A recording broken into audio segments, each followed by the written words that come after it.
qışda məşğul ola biləcəyiniz maraqlı bir oyun növü axtarırsınızsa mütləq xokkey oynaya bilərsiniz. Xokkey həm faydalıdır, həm də əyləncəlidir. Amma xokkey ilə ilin bütün fəsillərində məşğul olmaq olar.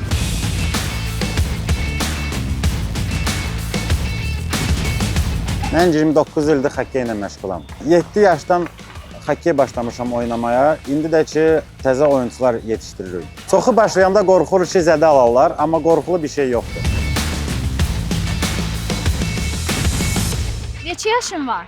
10. Bu idman növünə maraq hardan yaranır? Atamla. Atadan? Nə qədər müddəti bura gəlib məşğul olursan? Bilmirəm. Bilmirsən, necə oynamaq lazımdır? Qəşəng.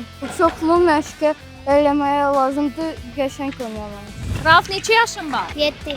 Bu idman növünə maraq hardan yaranır? Mən gəldim bura xokkey oynamaq. Gələcəkdə bu idman növü üzrə nəsə eləmək istəyirsən, Rauf? Yox.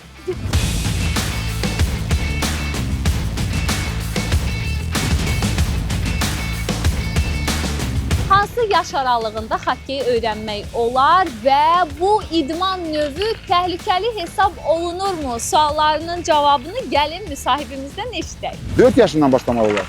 Hətta 3 yaşından da başlamaq olar. Ümumiyyətlə, balaca uşaq, onda qorxu hissiyatı yoxdur. Qış idman növləri ümumiyyətlə adamı həmişə cavan saxlayır. 40 yaşdan hətta böyük adamlar var ki, hansı ki başlayıblar xokkeyə. Hal-hazırda bizim həvəskar komandamız var. O komandada iştirak edir. Qısa zamanda öyrənirlər bu idman növünü və çox gözəl nəticələr göstərirlər.